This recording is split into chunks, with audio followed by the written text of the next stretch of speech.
Most people don't realize in a third world country, if you're in an orphanage, you have to leave at 15 years old. You're out. And most people don't realize that more than 70% of those children end up in prostitution. So I asked the church, what did we really do?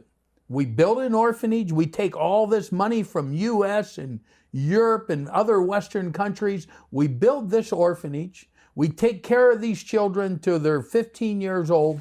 They go into prostitution. They die of AIDS or murder or some kind of disease. What did we do? We really done nothing.